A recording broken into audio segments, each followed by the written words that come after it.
샬롬. 오늘은 심판에 대해 조금 더 나누고 홍수 이후에 하나님께서 구원을 이루어 가시기 위해 사람과 맺으시는 언약에 대해 살펴보겠습니다. 기도합니다. 하나님, 오늘도 말씀 앞에 섭니다.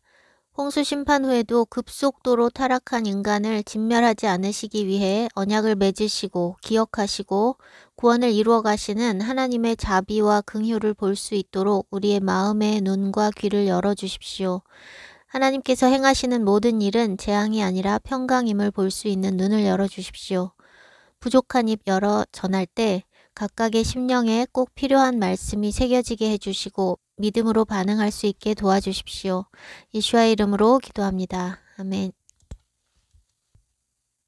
홍수에서 구원받은 노아의 가족이 방주 안에서 1년 10일 동안 지냅니다. 비는 40주야를 내리고 그쳤는데 150일 동안 땅에 넘쳤고 150일 후에 줄어들기 시작해서 일곱째 달 11의 날에 방주가 아라랏산에 머물렀습니다. 노아의 방주는 크루즈 같은 배가 아니고 박스입니다. 낭만적인 크루즈 여행이 아니라 심판에서 생존하기 위해 박스에 담겨져 1년이 넘도록 땅도 밟지 못하고 물 위에서 흔들거리고 햇빛도 보지 못하고 그것이 언제 끝날지도 모르고 지냈을 삶을 상상하니 노아의 가족이 방주 안에서 얼마나 힘들고 우울하고 무서웠을까 생각합니다. 홍수의 배경과 과정과 후의 상황이 비교적 상세하게 4장에 걸쳐 기록되어 있습니다. 수천 년의 역사 속에서 하나님께서 행하신 일들을 매우 압축해서 담아놓은 성경에서 때로는 수백 년의 시간이 한마디 말씀 없이 스킵되기도 하고 한 사람의 일대기 수십 년에 해당하는 기간이 한두 구절로 압축되기도 하는데 홍수 심판에 대해서 4장에 걸쳐 상세하게 기록해 주신 것은 분명히 하나님께서 의도하신 바가 있는 것입니다. 무엇보다도 홍수 심판은 주님의 재림의 때의 예표로 사용되기 때문에 깊이 반복적으로 묵상해봐야 할 내용입니다.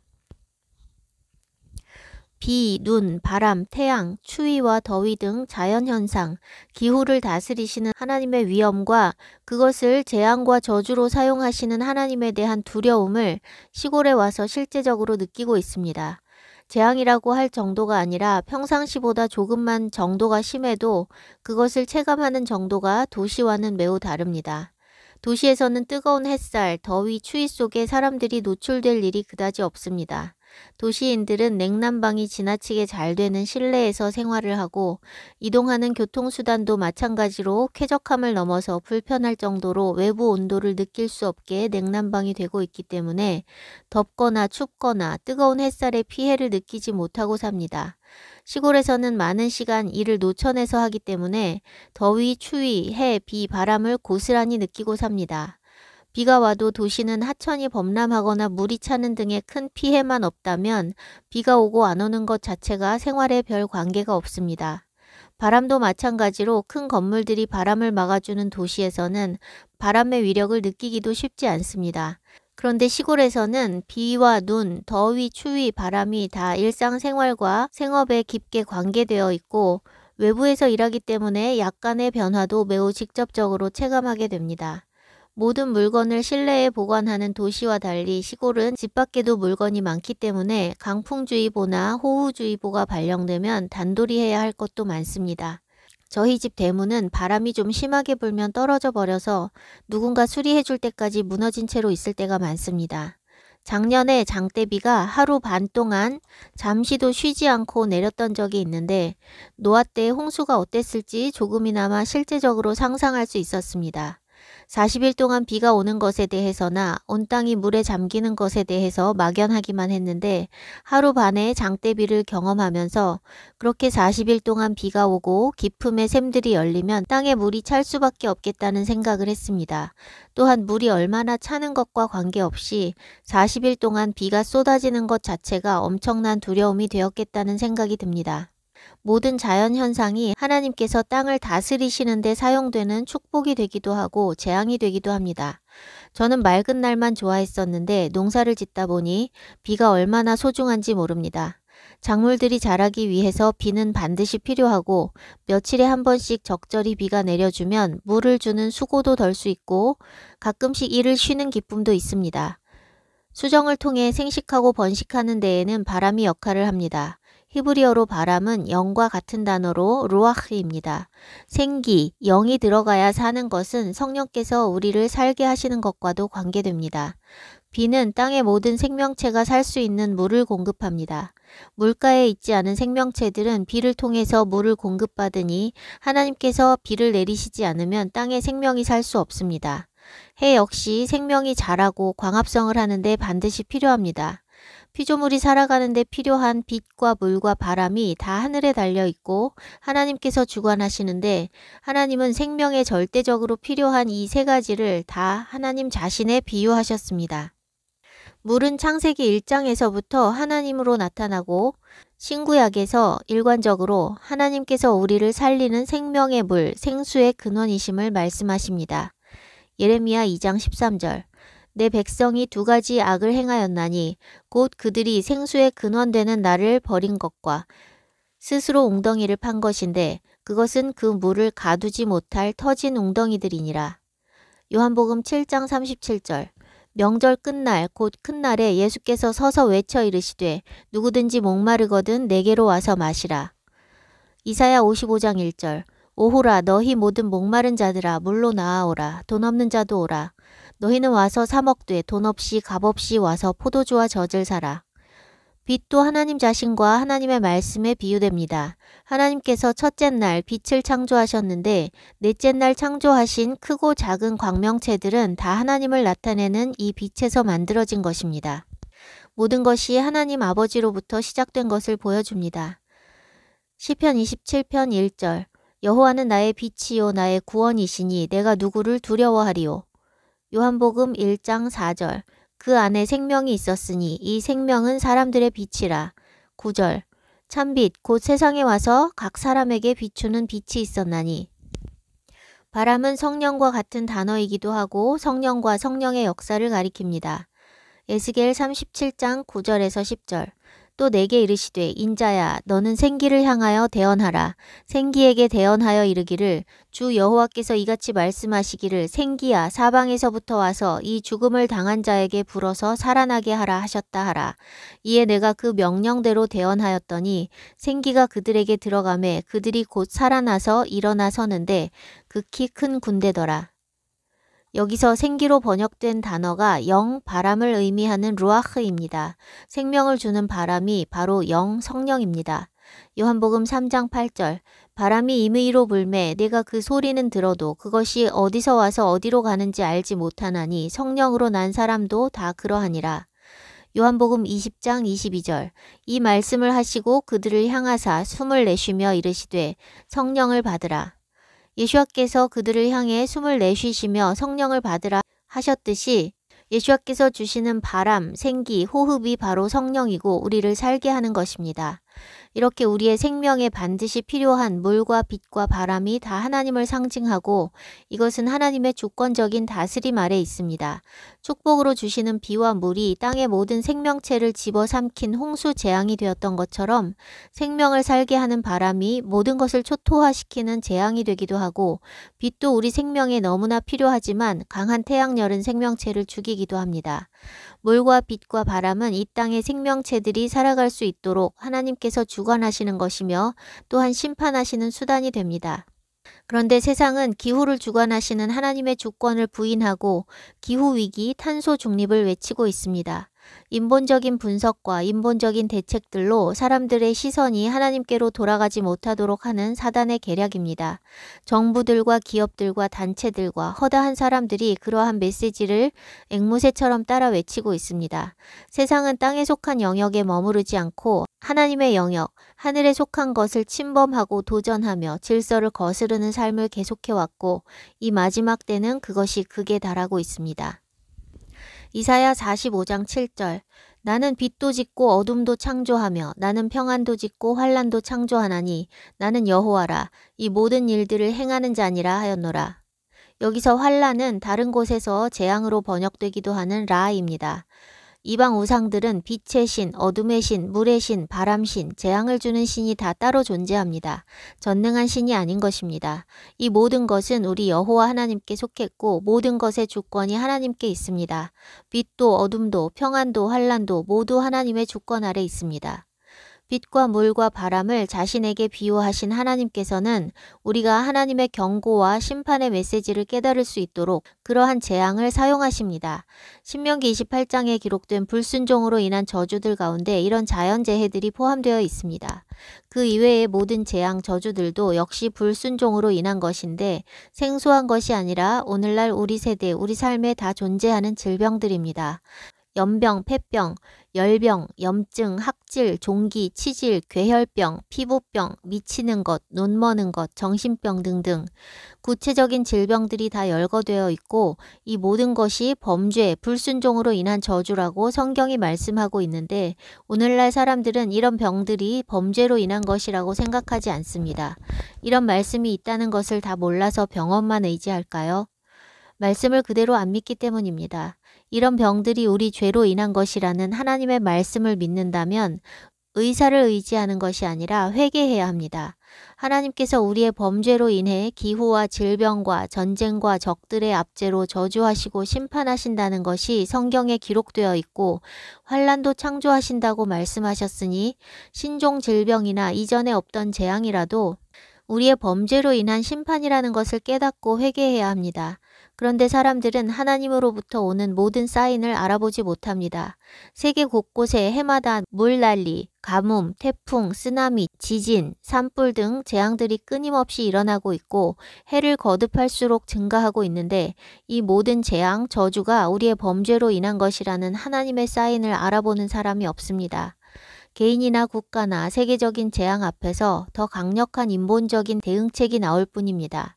병이 걸리기 전에 예방한다고 온갖 백신들을 맞게 하고 수많은 검사를 하게 하고 기후위기를 극복하자고 탄소 중립을 외치는데 사실은 해결책이 아니라 해결책을 가장한 통제의 길입니다. 이 마지막 때의 지독한 인본주의가 666인데 그 인본주의는 실제로는 사람을 위하는 것이 아니라 사람을 종되게 하고 멸망하게 하는 것입니다. 일어나는 모든 상황과 사건 속에서 하나님을 기억하지 못하도록 원천 차단하고 인본적인 길로 몰아가는 일이 세상 권세자들과 그 배후의 사단에 의해 일어나고 있습니다. 범죄로 말미암아 하나님께서 내리시는 모든 재앙은 회개하고 죄에서 돌이키지 않고는 방지할래야 할 수 없음에도 불구하고 인본적인 노력으로 재앙들을 미연에 방지하고 피해를 최소화할 수 있다는 듯이 온갖 인본적인 가짜 해결책들이 진리인 양 전 세계에서 한 목소리로 외쳐지고 있고 어리석은 군중들은 속아 넘어가고 있습니다. 오늘날 뉴스를 전하는 매체는 사실을 보도하는 것이 아니라 목적과 의도를 가지고 뉴스를 생산하고 조작하여 사람들을 세뇌시키는 집단입니다. 온천지에 거짓이 가득하고 그것은 권세자들에 의해 의도된 것인데 세상 권세가 정의를 실현할 수 있다고 속고 있는 사람들이 대부분입니다. 나라들은 퍼주기 복지와 경제 악화 등으로 국채가 계속 증가하고 있는데 이 모든 것이 사단에 의해 조종되고 있는 것이며 나라들의 운명은 일찍부터 전 세계 경제를 거머쥐고 있는 악한 세력의 손에 있었습니다. 이렇게 거짓과 악이 가득한 세상 속에서 덫에 걸리지 않도록 분별하고 안전하고 평안히 살기 위해서는 하나님의 말씀을 알아야 합니다. 말씀을 정보나 지식이 아니라 믿음으로 취할 때 하나님과의 개인적인 알미 가능하고 하나님께서는 그분의 말씀을 통해 많은 것들을 깨닫게 하시고 숨겨진 비밀도 깨닫게 하시며 분별하게 하십니다. 하나님은 분명히 심판 전에 그 종 선지자들에게 말씀하십니다. 아모스 3장 7절 주 여호와께서는 자기의 비밀을 그 종 선지자들에게 보이지 아니하시고는 결코 행하심이 없으시리라. 하나님께서 에녹에게 세상 끝의 계시를 보여주셨고 노아에게 보이셨으며 아브라함에게 소돔과 고모라의 종말을 보이셨고 구약의 많은 선지자들에게 이스라엘과 유다의 종말을 보이셨고 아수르와 바벨론과 이집트 등 주변국들에 대한 심판도 계시하셨습니다. 그리고 아들 예슈아를 통해 예루살렘의 멸망을 말씀하셨고 세상 끝을 말씀하셨고 사도들에게도 세상 끝에 대해 계시를 주셨습니다. 하나님의 목적은 멸망시키시는 것이 아니라 구원하시는 것이기 때문에 사람들이 멸망의 길에서 돌이킬 수 있도록 미리 종들에게 알게 하시고 선포하게 하시는 것입니다. 우리의 구원에 필요한 모든 말씀은 이미 구약과 신약에 다 기록되어 있으니 우리는 기록된 말씀을 통해 조명을 받아서 준비될 수 있어야 합니다. 새로운 말씀이나 정보가 필요치 않고 이미 기록된 말씀 안에 우리의 구원에 필요한 모든 것이 다 들어 있습니다. 우리에게는 하나님 말씀이면 충분하고 오직 하나님 말씀만 신뢰해야 합니다. 하나님 말씀 이외의 다른 정보와 이론과 설들에 신뢰를 주는 것은 우리 자신을 위험과 미혹에 빠지게 만듭니다. 구원받기 위해서는 구원하시고자 선포하시는 하나님의 경고를 들어야 합니다. 하나님은 구원하시고자 하시는데 구원하시기 위해 보내신 종들과 아들을 통해 주신 경고의 메시지를 듣지 않고 재앙과 저주를 통해 경고의 메시지를 받지 않으면 방법이 없습니다. 이 땅에서 우리가 받는 재앙과 저주들은 새로운 것이 아니라 성경에 기록되어 있고 그것이 범죄로 인한 것이라는 사실도 기록되어 있는데 재앙과 저주가 하나님으로부터 오는 것이라는 사실을 믿지 않는 것은 하나님의 경고를 스스로 거절하는 것이니 결국 예정된 심판을 피할 수 없게 됩니다. 그런데 이 세대는 모든 계시가 다 풀어졌음에도 불구하고 인본주의와 영적 불감증으로 인해 반응하지 않습니다. 마태복음 11장 16절에서 17절. 이 세대를 무엇으로 비유할까? 비유하건대 아이들이 장터에 앉아 제 동물을 불러 이르되 우리가 너희를 향하여 피리를 불어도 너희가 춤추지 않고 우리가 슬피 울어도 너희가 가슴을 치지 아니하였다 함과 같도다. 구원하시기 위해 주시는 하나님의 경고와 사인은 여러 가지 방식으로 나타나지만 마음이 완고하면 하나님께서 어떤 방식으로 말씀하셔도 반응하지 않습니다. 오늘날 사람들은 반응하지 않는 사람들과 잘못된 반응을 하는 사람들로 나뉩니다. 반응하지 않는 것도 문제지만 잘못된 반응을 하는 것도 큰 문제입니다. 반응하지 않는 것은 영적인 것에 대해 완전히 무지하거나 계속되는 타협으로 인해 불감증에 빠진 것이고 잘못된 반응을 하는 것은 뭔가 준비되어야 할 필요가 느껴지지만 스스로 깨닫지 못하니 사람들의 메시지를 따라가다가 미혹에 빠지는 경우라 할 수 있습니다. 말씀을 통해서 깨닫지 못하고 원하는 답을 빠르게 얻을 수 없으니 사람들로부터 정보를 취하고 사람들의 해석들 중에서 그럴듯한 것을 취하여 사람들의 메시지를 기반으로 마지막 때를 준비하려고 하는 사람들이 적지 않습니다. 어둠의 세력의 음모에 포커스해서 마지막 때를 대비하고자 하는 것은 매우 잘못된 접근입니다. 정말 많은 사람이 그런 음모에 집중하고 있어서 하나님의 말씀 안으로 들어가지 못하고 있습니다. 자신이 깨달은 하나님의 말씀에 근거하여 준비하는 것이 아니라 사단의 음모에 근거해서 준비하는 것은 그들의 덫에 걸려드는 것입니다. 뱀이 하와에게 했던 말이 진짜인 듯 하나 거짓이었던 것처럼 오늘날 마지막 때에 관하여 쏟아지고 있는 모든 정보들은 진짜인 듯 보이지만 본질을 흐리는 매우 교활한 계략이 숨어 있습니다. 거듭나지 못한 사람들은 사고의 틀이 인본을 벗어나지 못하는데 사단은 사람들로 하여금 본질을 깨닫지 못하도록 물질적, 인본적인 프레임에서 벗어나지 못하게 묶어둡니다. 사단이 사용하고 있는 인본주의, 과학기술 등은 사람을 속이기 위한 껍데기이고 실제로는 영적인 것으로 육을 조종하고 있기 때문에 어둠의 세력이 포장하고 있는 물질적, 과학적, 인본적인 프레임을 깨트리지 않고는 그 덫에서 벗어날 수 없습니다. 하나님의 심판을 사람이 인본으로 피할 수 없듯이 사단의 음모 역시 사람이 인본으로 피할 수 없습니다. 이것은 혈과 육의 싸움이 아니라 통치자들과 권세들과 이 어둠의 세상 주관자들과 하늘에 있는 악의 영들을 상대함이라고 바울이 전한 것과 마찬가지로 혈과 육으로 인본으로 싸울 수 있는 싸움이 아닙니다. 사단의 괴계를 이길 힘은 오직 주께 있고 그 덫에 빠지지 않는 길은 오직 진리에 집중하고 진리로 무장하는 길밖에 없습니다. 끝이 너무 가까운 이때 우리가 집중해야 할 것은 하나님 말씀이며 오직 하나님을 의지하고 하나님께 피하며 일어나는 모든 일들을 통해 하나님의 사인, 하나님의 경고를 깨달아야 합니다. 그러기 위해서 우리 귀에 반복적으로 거짓을 주입하는 미디어를 멀리해야 합니다. 또한 분주하고 여유 없고 끊임없이 뭔가를 쫓아가게 하고 유혹이 많고 감시와 통제가 이루어지고 있는 도시 시스템을 벗어나야 합니다. 잠잠히 하나님 앞에 머물 수 있는 환경에서 살고 하나님께서 설계하신 태초의 방식으로 땅을 갈며 땅과 더불어 살아야 합니다. 가인의 후손들이 도시를 건설하고 살았던 것과 달리 셋의 후손은 농사를 지으며 땅의 저주를 고스란히 받아들이며 하나님의 은혜를 구하며 살았습니다. 인본으로 헤쳐나가지 않고 하나님의 말씀대로 산 의인들은 심판의 경고를 듣게 되었고 심판에 앞서 거둬들여졌고 노아는 구원을 받았습니다. 홍수 후의 인류도 의인과 악인의 삶의 양식에 있어서 홍수 전과 같이 현저한 차이를 나타냈습니다. 함의 손자 니므롯은 도시를 건설하고 왕이 되었지만 셈의 자손은 인본적인 도시를 건설하는 것이 아니라 장막에 거하며 하나님을 경외했습니다. 멸망한 소돔과 고모라는 인간 왕과 인간의 법 아래 인본으로 살아가는 도시였고 타락하여 육의 정욕을 쫓다가 결국 잿더미가 되었습니다. 하나님께서는 노아와 언약을 맺으셨습니다. 아담에게 말씀하셨던 생육하고 번성하여 땅에 충만하라는 축복을 노아에게 다시 선포하시고 모든 산 동물을 음식으로 주시되 핏째 먹지 말라는 계명을 주십니다. 또한 다시는 홍수로 모든 생물을 멸하지 않으시겠다는 언약을 맺으시며 무지개를 언약의 증거로 삼으셨고 무지개를 볼 때 언약을 기억하시겠다 하셨습니다. 언약의 증표가 되는 무지개는 사람으로 하여금 홍수 심판의 트라우마에 고통당하지 않을 수 있게 하고 하나님께는 인간이 또 패역하고 타락하여 하나님을 버려도 진멸하시는 심판을 참으시게 하는 표가 됩니다. 아담의 두 아들이 악인과 의인으로 나뉘었던 것처럼 방주에서 나온 노아의 세 아들도 의인과 악인으로 나뉘었습니다. 함은 아버지의 수치를 가리지 않고 형제들에게 알렸습니다.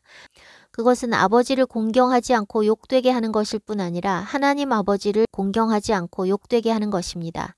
그런데 노아의 작은 아들 함이 행한 일이라고 하면서도 함보다 더 많이 언급되고 있는 이름이 가나안입니다. 9장 18절에서는 함을 가나안의 아버지라 칭하고 있습니다. 셈과 야벳도 여러 아들들의 아버지인데 누구의 아버지라 언급하지 않았습니다. 함은 가나안뿐 아니라 구스와 미스라임과 북의 아버지이기도 하며 가나안은 함의 장자가 아닌데 함을 언급할 때 유독 가나안의 아버지라 칭하고 이어서 함의 죄에 대해 언급합니다. 22절에서도 가나안의 아버지 함이라고 말씀하시고 25절에서 노아가 저주를 선포할 때 함이 아니라 가나안은 저주를 받아 그의 형제의 종들의 종이 되기를 원하노라 라고 선포합니다. 26절 가나안은 셈의 종이 되고 27절 가나안은 그의 종이 되게 하시기를 원하노라. 노아의 아들들의 행실이 의와 악으로 나뉘어지는 9장 말씀에서 가나안의 이름이 5번이나 등장합니다. 도대체 가나안이 무슨 짓을 했는지 성경은 침묵하고 있습니다. 그러나 노아의 예언을 통해 그 자손들의 운명이 결정되는 이 짧은 본문 속에서 가나안은 분명히 저주의 중심에 있음을 볼 수 있습니다. 야샬의 책에도 이 부분에 대한 기록이 없습니다. 제가 성경을 읽으며 계속해서 느끼는 것은 하나님께서 죄에 대해 언급하실 때는 말씀을 많이 아끼신다는 것입니다.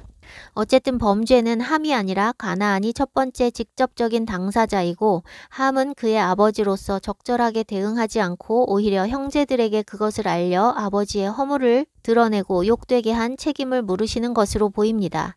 가나안의 죄가 정확하게 무엇인지 기록되어 있지 않아도 하나님께서 가나안의 죄를 그냥 넘기시지 않았다는 것을 주목해야 합니다. 죄는 반드시 그 대가를 치르게 되어 있습니다.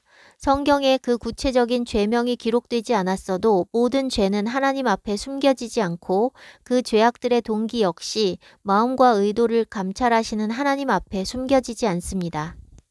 범죄한 사람이 구원받기 위해서나 범죄자를 지켜보고 있는 사람들이 각성하기 위해서나 죄는 반드시 드러나야 합니다. 죄가 빛 가운데 드러나야 그것이 다뤄지고 회개를 통해 죄사함을 받을 수 있습니다. 사람들은 죄가 드러나는 것을 두려워합니다. 자기의 허물과 수치가 드러나는 것을 꺼려하고 죄 없고 정결한 척하고 싶어 합니다. 그러나 하나님께서는 의인 노아의 허물도 드러내셨고 믿음으로 의롭다 칭하심을 받은 아브라함의 허물과 이삭의 허물, 야곱의 허물, 유다의 허물도 다 드러내셨고 요셉의 10명의 형제들의 죄도 드러내셨습니다. 그것이 드러나야 그들이 다루심을 받고 정결케 되기 때문입니다. 야곱은 약삭빠른 삼촌 라반에게 연단받으며 그가 속여서 장자권을 얻은 것에 대한 대가를 치러야 했고, 유다는 며느리 다말을 통해 자신의 옳지 못한 처사를 인정해야 했습니다. 죄가 드러나게 하시는 것은 죄의 결박으로부터 구원하고자 하시는 하나님의 은혜입니다. 숨기고 있으면 사람 눈에만 숨겨질 뿐 하나님 눈에 숨겨질 수 없고, 해결되지 않은 죄들은 최후의 심판대 앞에서 우리를 유죄로 선고받게 합니다. 죄가 드러나는 것을 두려워하지 말고 오히려 죄를 드러내고 고백해야 합니다. 잠언 28장 13절 자기의 죄를 숨기는 자는 형통하지 못하나 죄를 자복하고 버리는 자는 불쌍히 여김을 받으리라. 성경에서 말하는 형통은 땅에서의 형통이 아니라 하나님 나라와 관계된 것입니다. 물론 의인이 땅에서도 형통하는 복을 받기도 하지만 그것은 그림자일 뿐이며 궁극적이고 본질적인 것은 언제나 영원한 하나님 나라와 관계된 것입니다. 죄를 드러내시는 것도 은혜지만 드러나기 전에 스스로 먼저 자복하는 것이 지혜입니다. 정결케 되고자 하면 주님께 죄를 드러내시도록 기도하게 됩니다. 심판받을 죄가 없도록 회개하고 돌이키는 것이 옷을 빨아서 깨끗하게 하는 것입니다. 깨끗한 예복을 입지 않고는 혼인잔치에 들어갈 수 없다고 말씀하셨습니다. 가나안은 저주를 받아 그의 형제의 종들의 종이 되고 셈의 종이 된다는 말씀이 3번이나 반복됩니다. 그만큼 그가 받은 저주와 예언이 확실히 성취될 것을 보여줍니다. 그런데 실제로 땅에서는 함의 자손이 크게 됩니다. 의인들은 극소수이니 세상에서 득세하는 것은 그 수가 많은 악인일 수밖에 없고, 세상 권세 가진 사단은 자기 말 잘 듣는 악인들에게 교활하고 사악한 지혜를 주고 힘을 줍니다. 함의 손자 니므롯은 큰 도시를 세우고 탑을 세우는 등 고대 바벨론의 왕으로서 세력을 떨칩니다. 야샬의 책에 따르면 아브라함의 아버지 데라는 니므롯 왕국에서 니므롯을 섬기는 군대 장관이었습니다. 후에 그들이 그 땅을 떠나기까지 믿음의 계보 셈의 자손인 데라와 아브라함은 함의 자손을 섬기며 살고 있었습니다. 아브라함의 자손 이스라엘이 함의 자손 미스라임 애굽의 종으로 살았던 것의 그림자 예표가 됩니다. 당시에는 예언과 다르게 함과 가나안이 저주받아 종이 된 것이 아니라 오히려 셈의 자손들이 미약하고 그들을 섬기는 입장이었지만, 가나안 족속은 이스라엘이 땅을 차지한 뒤 멸망하거나 종이 되었고, 함의 자손들은 근대까지도 여러 나라들의 노예가 되었습니다. 셈의 자손이 하나님을 잘 섬기면 예언대로 함의 자손들이 종이 되고, 셈의 자손이 하나님을 떠나면 오히려 함의 자손들에게 압제를 받았습니다. 그렇게 함의 자손들이 세력을 떨치고 있는 가운데 10장에 셈의 계보가 나옵니다. 21절 셈은 에벨 온 자손의 조상이요 야벳의 형이라. 한글 번역이 잘못되었습니다. 셈은 야벳의 형이 아닙니다. 야벳이 첫째, 셈이 둘째, 함이 셋째입니다. 이 구절을 바르게 번역하면 셈은 큰 형 야벳의 형제라입니다. 우리는 형 아우라는 단어가 따로 있지만 히브리어 아흐는 영어의 brother와 같이 형도 되고 아우도 되는 형제입니다. 그래서 뒤에 크다나 작다라는 형용사의 수식을 통해 형인지 동생인지 알 수 있습니다. 9장 24절에서 함이 노아의 작은 아들이라고 되어 있는데 성경 아래에 관주에 보면 둘째라고 해설을 달아 놓았습니다. 함은 둘째가 아니라 작은 아들이라고 번역한 것이 맞고, 작다는 것은 막내를 뜻합니다. 셈은 에벨 온 자손의 조상이라고 말씀하실 때 이 에벨은 히브리를 말하는 것입니다. 아브라함도 히브리인이고 유대인들도 다 히브리인이며 히브리서는 히브리인들에게 쓴 편지인데 히브리인은 에벨의 자손을 의미합니다. 에벨이 두 아들을 낳아서 하나는 벨렉이라 하고 하나는 욕단이라 이름했습니다. 성경에서는 이름이 시대상을 반영하는 경우가 종종 나타나는데 벨렉은 나누다라는 뜻으로 이때 땅이 나뉘어졌기 때문입니다. 욕단은 작다를 뜻하는 카탄이라는 동사에서 나온 것으로 그가 작게 될 것이다, 감소될 것이다 라는 뜻입니다. 욕단의 때에 사람의 수명이 짧아졌습니다. 11장의 셈의 계보를 보면 에벨까지는 수명이 400년에서 500년 사이인데 욕단의 형제 벨렉의 세대부터 수명이 200여 년이 되어 절반으로 단축된 것을 볼 수 있습니다. 셈의 아들이 10장 22절에 기록되어 있습니다.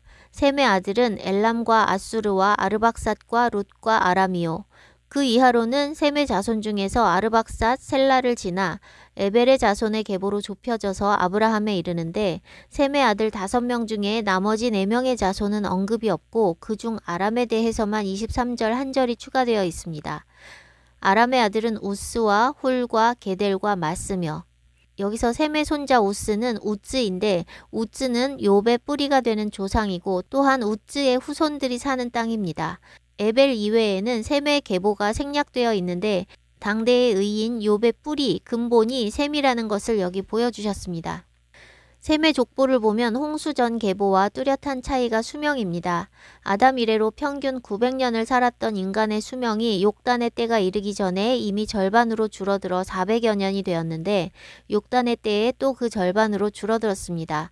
수명이 줄어들며 한 세대의 길이도 줄고 사람이 자녀를 낳는 나이도 확연하게 젊어져 오늘과 비슷합니다. 악인의 후손들은 세력을 떨치며 그 나라들이 확장되는데 구별하여 세우신 셈의 계보도 다 구별하신 것이 아니고 그 중에서도 에벨의 자손만, 에벨의 자손 중에서도 벨렉, 르우, 스룩, 나홀, 데라 등 이렇게 한 사람씩만 택하셔서 구별하여 세우셨습니다. 이렇게 의인의 계보 안에서도 좁혀져 가는 것을 통해 알 수 있는 것은 많은 무리들 속에서는 구별될 수가 없다는 것입니다. 에녹이라는 이름은 봉헌하다, 훈련시키다, 좁게 하다라는 뜻의 동사에서 나온 것인데 봉헌한 자의 삶은 하나님께 훈련되고 좁은 길을 가는 사람입니다. 또한 구별되어 하나님께 봉헌되는 것은 셈의 계보 전체에서 아브라함 한 사람으로 축소된 것과 같이 수많은 무리들이 걸러지고 축소되어 가는 과정입니다. 그러나 그 나머지가 다 버려지는 것은 아닙니다. 하나님께 거룩하게 구별되어 봉헌된 존재와 언약을 세우시고 난 뒤에 그 언약 밖에 있는 모든 사람들을 다시 언약 안으로 불러들이시는 것입니다. 언약은 히브리어로 브리트입니다. 브리트는 바라라는 동사에서 나왔는데 바라는 선택하다, 먹이다, 명확하게 하다, 더러운 것을 제거하는 의미에서 정화하다, 나타내다 등을 의미합니다. 이 바라는 또한 창세기 1장에 창조한다는 동사 바라에서 유래했는데 창조하다, 만들다, 자르다, 선택하다 라는 의미가 있습니다. 하나님께서 창조하시는 것도 택함과 관계가 있고 언약도 택함과 관계가 있는 것이며 또한 자르는 것과 관계됩니다. 포도나무의 비유에서 열매를 맺지 않는 가지는 잘려서 가지치기를 당하는 것과 같이 하나님께서 언약을 세우실 때는 열매 없는 가지들을 잘라내시고 열매 맺는 가지를 선택하셔서 맺으시는 것입니다. 하나님의 언약, 축복, 사랑이 무조건적이라고 오해하는 사람들이 많이 있는데 그것은 매우 비성경적인 오해입니다. 언약이라는 것은 본질적으로 조건적인 것입니다. 조건적이지 않다면 언약이라는 것은 불필요한 것입니다. 브리트는 하나님과의 언약뿐 아니라 사람들 간에 맺는 맹약, 조약으로도 번역되는 단어로 쌍방 간의 법적인 구속력이나 효력이 있는 약속, 계약입니다. 그런 구속력이 있는 조약, 언약을 맺을 때 검증도 없이 아무나와 하는 사람은 없습니다. 조약을 맺을 때는 상대방이 믿을 만한 사람인지 철저하게 검증을 할 것이고 쌍방의 모종의 유익이 있는 계약을 체결하게 됩니다. 우리가 한두 해 살 집을 임대하는 계약서를 작성할 때도 꼼꼼히 따지고 계약을 하는데 시건치 않으시고 변함도 없으신 하나님께서 맺으시는 언약은 영원불변한 것이니 아무나와 언약을 맺으시는 일은 있을 수 없습니다. 하나님께서 사람과 언약을 맺으실 때 바라라는 동사에 선택하다, 정화하다 라는 뜻에 부합하게 누군가를 선택하셔서 검증하시고 정결케 하시는 사람과 언약을 맺으십니다.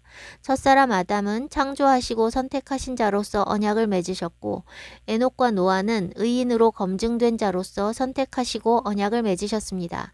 아브라함도 의인의 계보인 셈의 후손 중에서 선택하시고 구별하셨고 그 믿음을 의로 여기시고 검증하신 것입니다. 이스라엘도 마찬가지고 다윗도 마찬가지이며 그 모든 언약은 메시아께로 향하며 메시아를 통해서 그분을 믿는 모든 그리스도인들에게로 확대됩니다. 언약은 수많은 무리들 속에서 하나님께서 미리 보시고 선택하시고 검증하시고 맺는 것이니 택함받고 구별된 사람은 구별되지 못한 모든 사람들과 비교하면 지극히 소수일 수밖에 없습니다. 수많은 족속들 가운데서 한 족속을 택하시고 그 족속 중에서도 한 사람을 세우실 만큼 좁히고 좁히셨는데 그 한 사람 아브라함에게는 자녀도 없었습니다. 하나님은 많이 낳아서 세력이 커지게 하는 것에는 관심이 없으십니다.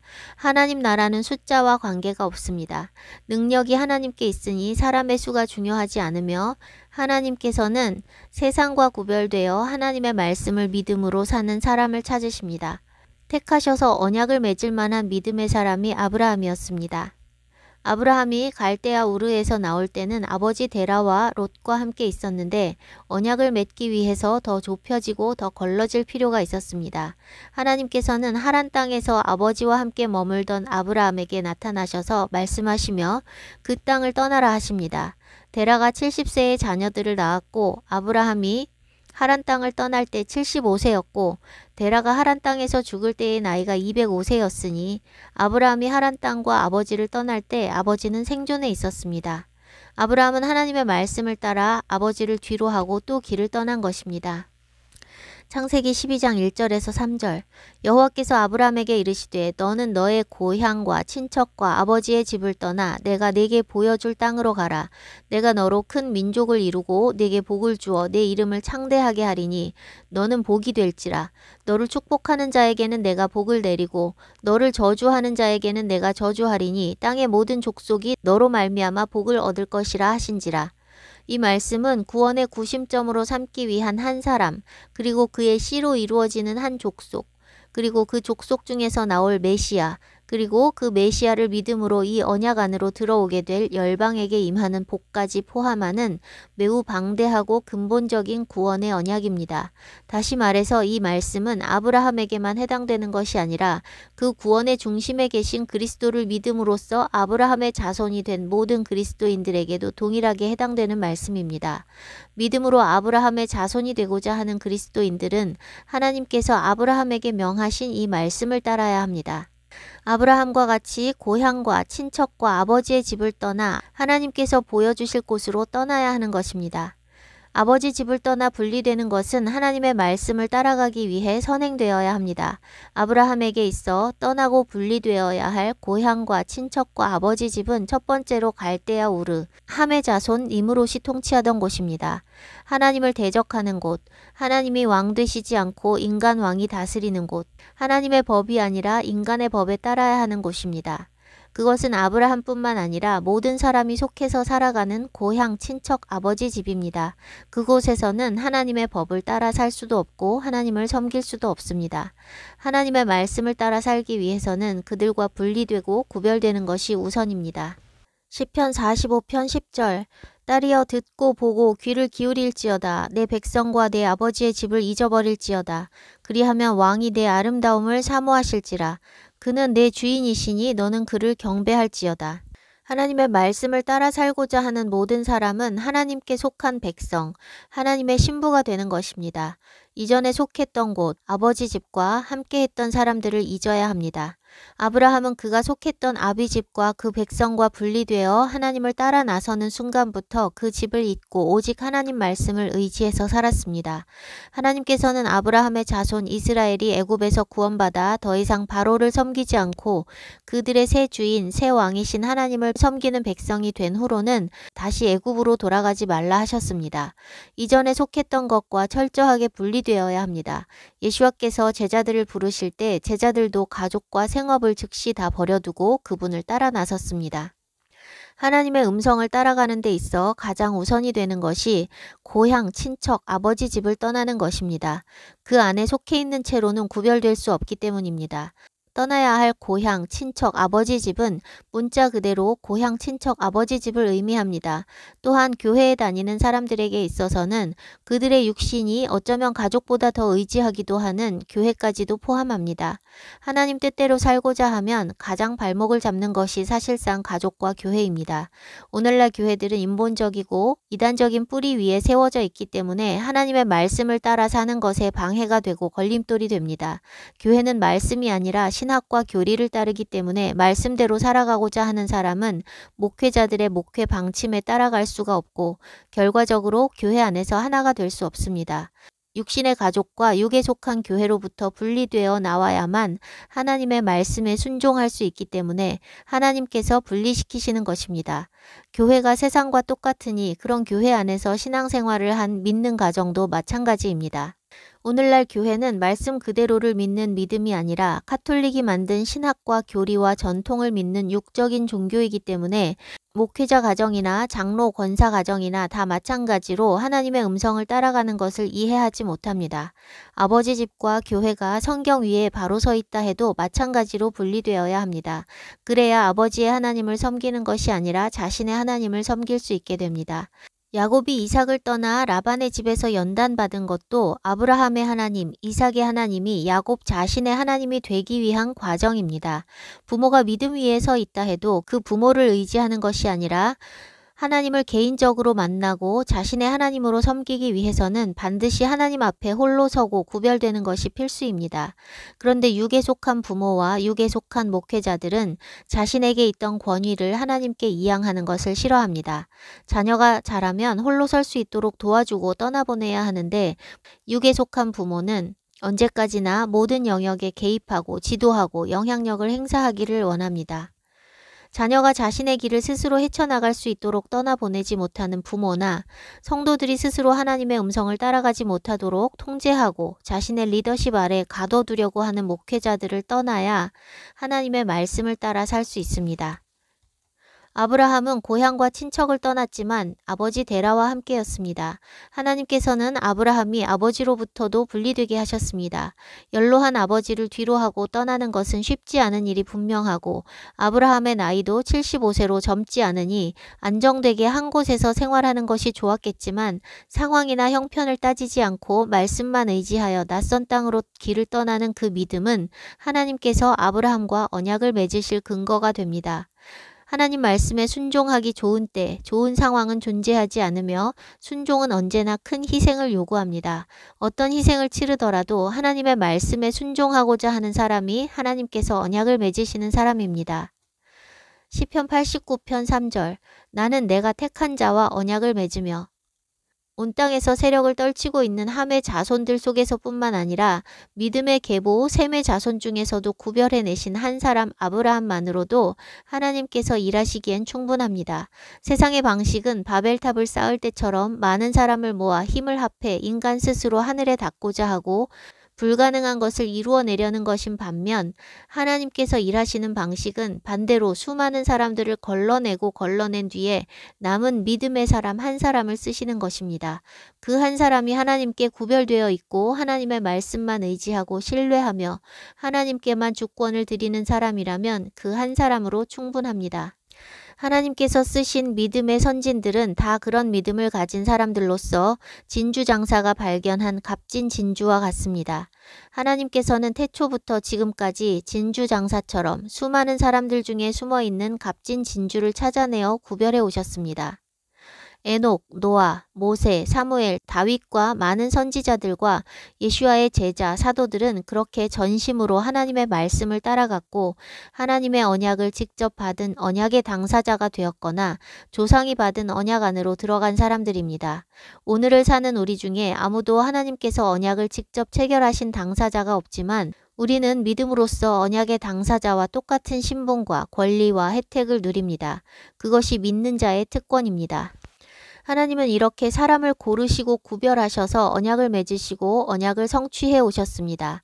아브라함과 맺으신 언약을 구체적으로 살펴보기 전에 오늘은 하나님의 언약의 본질적인 특징 몇 가지를 살펴보겠습니다. 하나님의 언약은 하브릿 하예샤나, 옛 언약, 하브릿 하하다샤, 새 언약으로 나뉩니다. 하나님께서 모세를 통해 주신 10계명의 두 돌판이 첫 언약이고 언약궤는 그 돌판을 보관한 궤입니다. 그 후 모세에게 주신 말씀 5권이 토라이고 그 이후에 선지서들과 성문서들까지 포함하여 옛 언약입니다. 우리가 가진 성경은 예수와 시대 이후에 기록들인 새 언약까지 포함하여 방대한 분량입니다. 사람 간의 언약은 짧게는 한두 장, 길면 수십 장에 달하는데 하나님의 언약은 66권의 책이 한 권으로 뭉쳐진 엄청난 분량입니다. 하나님의 언약은 사람들 간의 계약과 달리 사람들이 지켜야 할 계명으로 가득하고 하나님께서 어떻게 행하시겠다 하는 내용은 많지 않습니다. 언약인데 사람이 지키고 행해야 할 계명들만 가득한 것이 표면적으로 보면 뭔가 좀 불공평해 보일 수도 있습니다. 원래 사람에게 주신 언약도 매우 간결했습니다.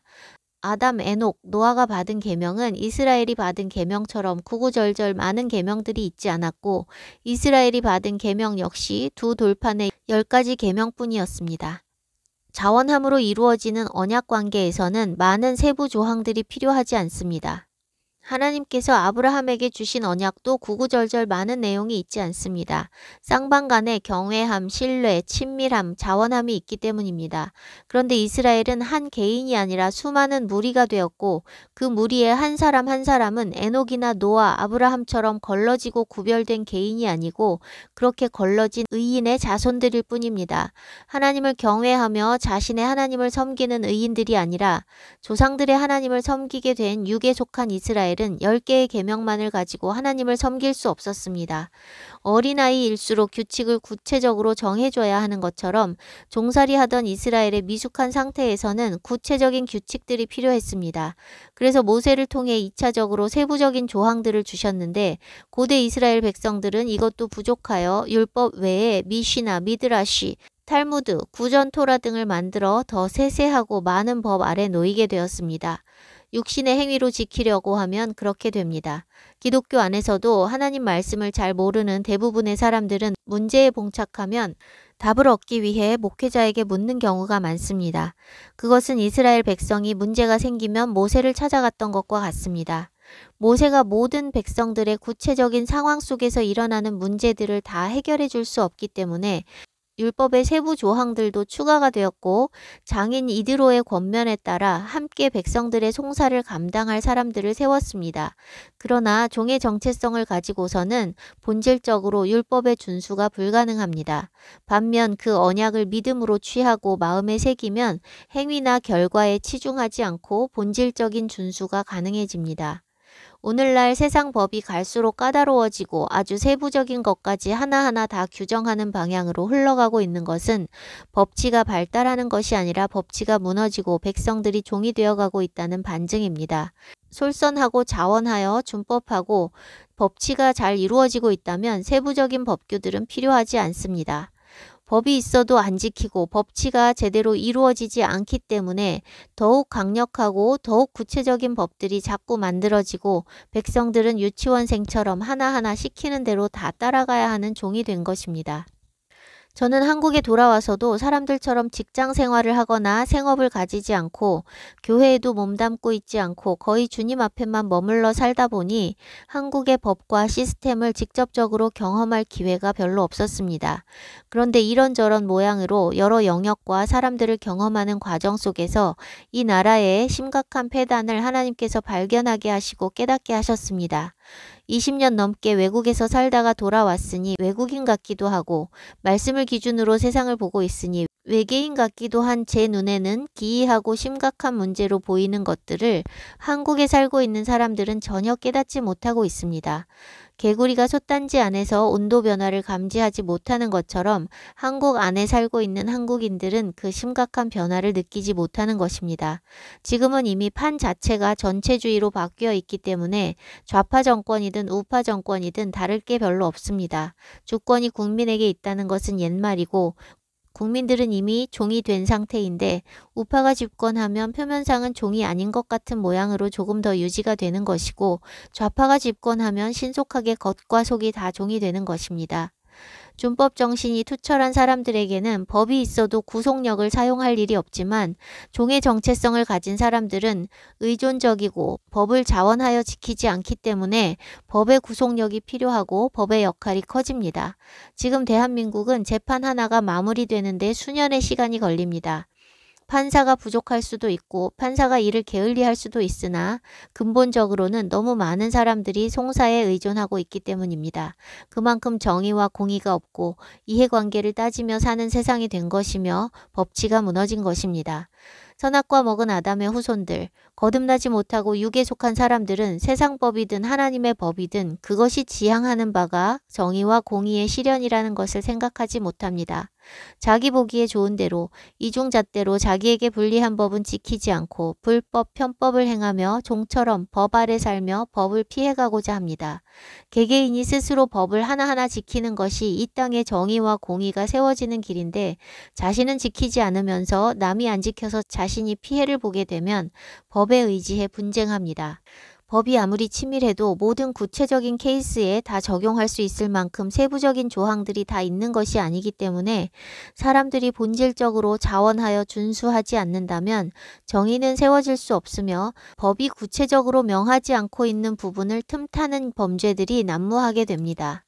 법을 안 지키려는 사람들이 가득하기 때문에 법은 갈수록 복잡해지고 까다로워지는데 그렇게 족쇄 같은 법이 계속해서 만들어지고 있는 것이 자신의 불법, 편법, 비양심 때문이라는 것을 깨닫지 못합니다. 법이 많고 구체적일수록 사람들의 자유가 사라집니다. 오늘 한국 사회는 계속 새로운 법이 발의되고 통과되어 법을 다 알 수도 없고 다 지킨다는 것은 더더욱 불가능한 지경까지 되었습니다. 오늘날 한국 사회의 법은 100% 지키려야 지킬 수 없는 수준입니다. 지키고자 해도 지킬 수 없는 상황이니 공무원들도 적절한 정보를 줄 수 없어 편법의 길을 안내합니다. 100% 준법이 불가능한 시스템이 되었으니 아무리 준법을 하려 해도 한두 가지 법에 저촉되는 것으로 인해 한순간에 다 털릴 수 있습니다. 자원하는 마음으로 본질적으로 법 준수를 하고자 한다면 법은 구체적이지 않아도 상관없습니다. 정의와 평화가 있는 나라가 되기를 바라는 염원이 사람들 안에 있다면 개개인이 그것을 위해 자발적으로 노력하며 그런 사회를 만들어 갈 것이고 법은 있어도 별 필요가 없게 될 것입니다. 그러나 사람들이 타락하고 불법을 행할수록 법을 지키게 하기 위해 처벌이 강화되고 더 많은 법이 족쇄처럼 만들어질 수밖에 없고 그것은 타락한 사람들 스스로 만들어내는 결과입니다.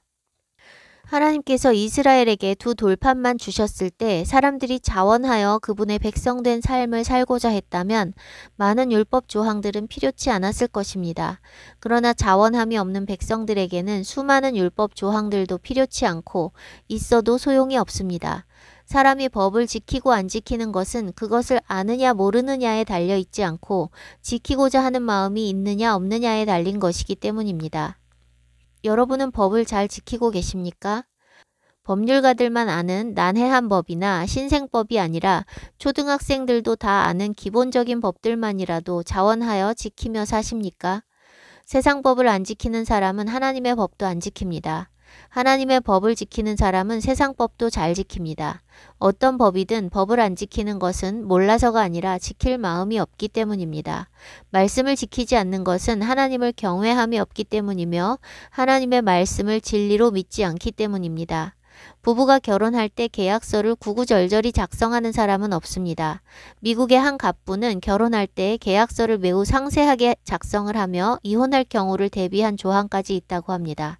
요즘은 결혼에 대해서도 사람들의 생각이 많이 바뀌었고 부부가 하나라고 생각하기 어렵게 법도 많이 바뀌어 부부가 딴 주머니를 차고 살게 만들고 있지만 원래 성경적인 결혼은 평생 함께 할 것을 전제로 결혼하고 한 몸이 되는 것입니다. 결혼하여 새 출발하는 부부가 세부적인 조항들을 열거해서 이거 어기면 끝이라는 식의 언약을 쓰고 기계적으로 준수하고자 한다면 그 결혼은 얼마 안 가 끝날 것입니다. 약속은 의무감으로 지킬 수 있는 것도 아니고 벌이나 불이익을 두려워하여 지킬 수 있는 것도 아닙니다. 사랑에 기반하여 자원하는 마음으로 지킬 때 그 관계가 지속되는 것입니다. 하나님께서 이스라엘 백성에게 두 돌판을 주셨을 때 백성들이 하나님을 사랑하는 마음에서 그분의 말씀을 따랐다면 돌판의 10계명만으로도 충분했을 것입니다. 그 10개 안에 하나님을 사랑하고 이웃을 사랑하는 율법의 본질이 다 녹아 있습니다. 10계명은 유대교, 개신교, 카톨릭에서 약간의 차이가 있습니다. 카톨릭은 안식일을 주일로 대체했습니다. 그들이 말하는 주일은 성경적인 주의 날의 개념이 아니고 그들의 이교도 신앙에 근거한 일요일입니다. 성경에는 일요일을 주의 날이라고 칭할 근거가 없습니다. 개신교의 10계명은 안식일을 주일로 바꾸지 않고 성경 그대로 하고 있습니다.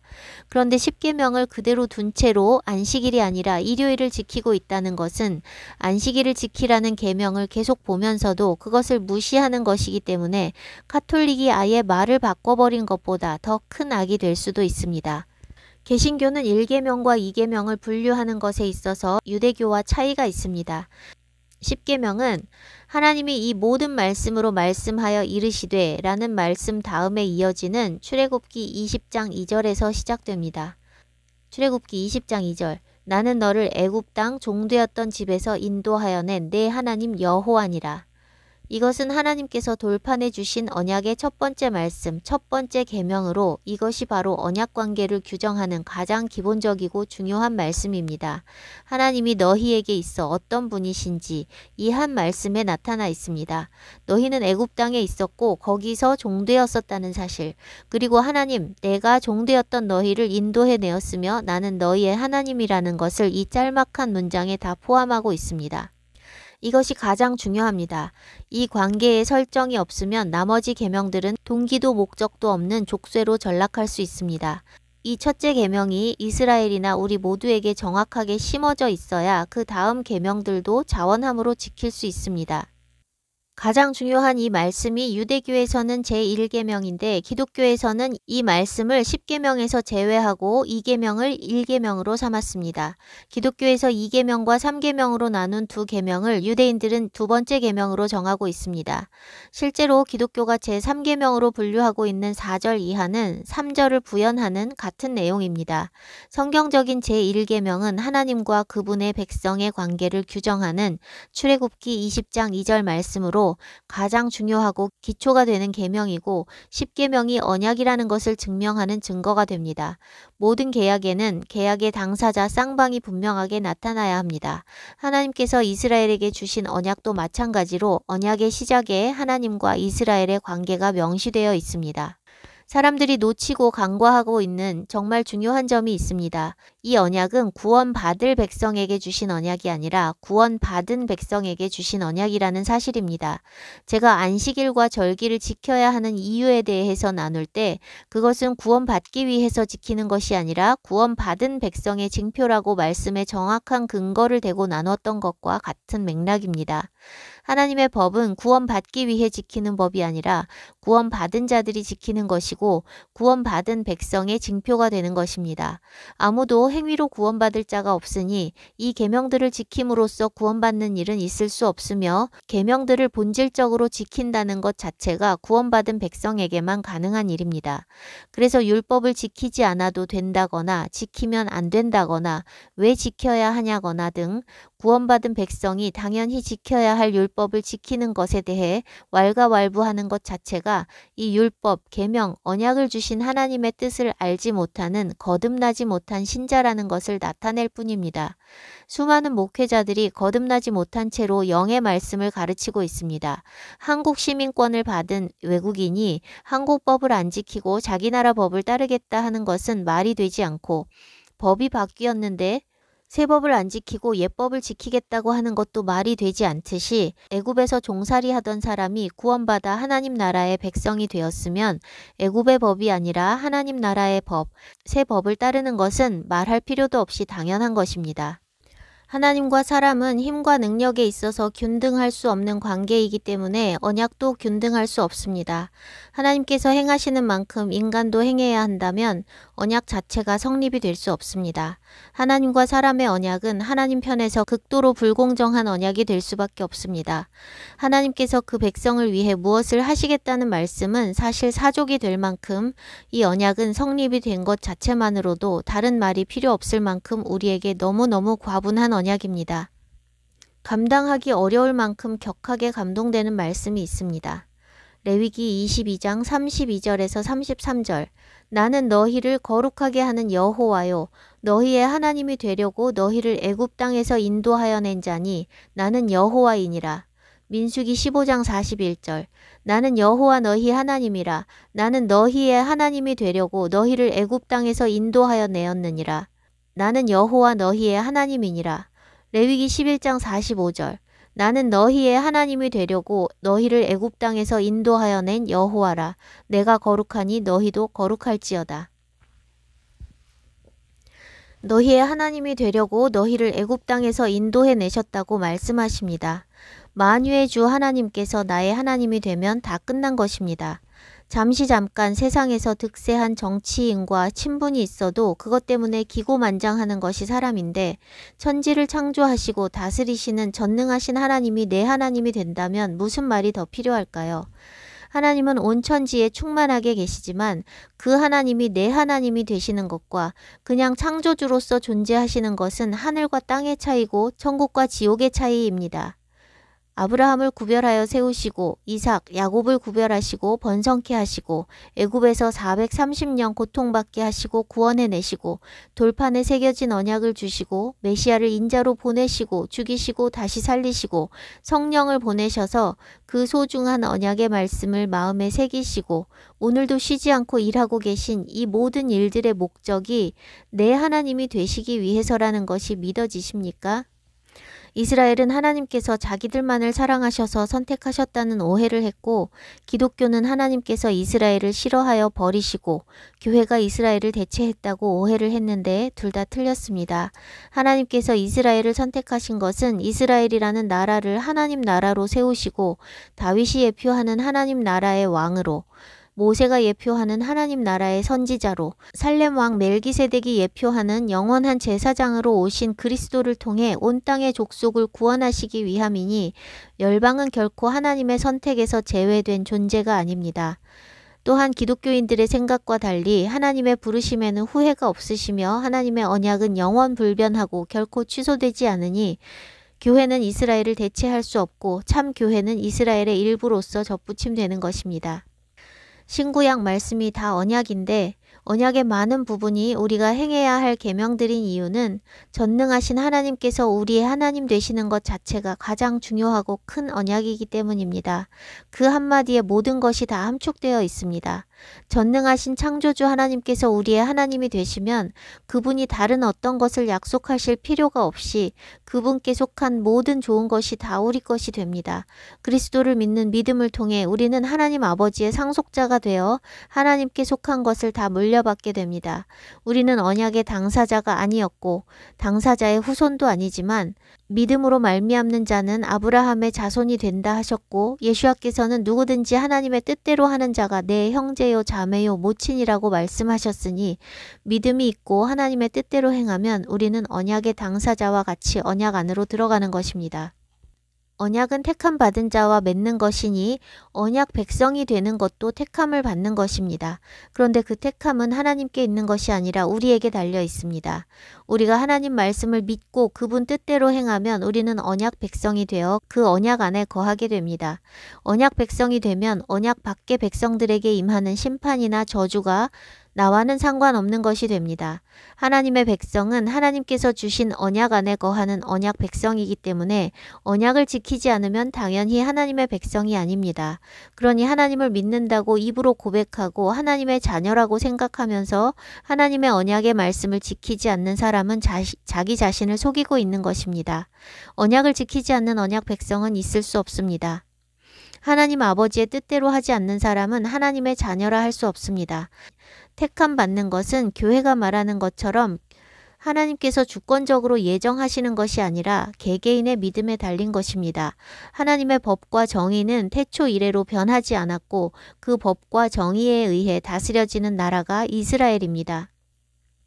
구약의 이스라엘도 오늘날의 이스라엘도 그림자일 뿐이며 성경적인 참된 이스라엘은 아직 이루어지지 않았습니다. 혈통의 유대인이 이스라엘이 아닙니다.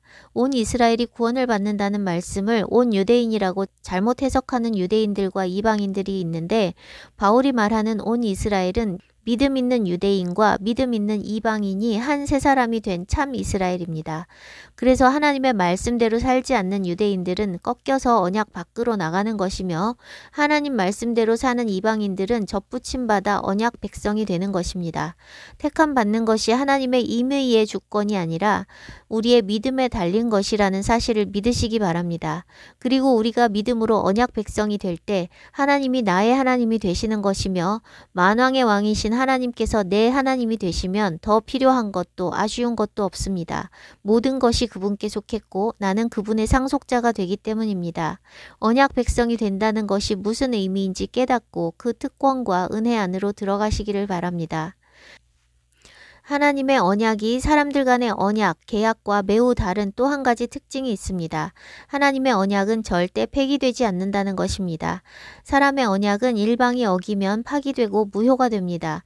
그런데 하나님의 언약은 파기되는 일도 없고 무효가 되는 일도 없습니다. 하나님의 언약은 당사자가 특정인으로 한정된 언약이 아니라 누구든지 원하는 자에게는 열려있는 언약이기 때문에 누군가 언약을 어기면 그 사람만 언약 밖으로 나가는 것일 뿐 언약 자체가 파기되지 않습니다.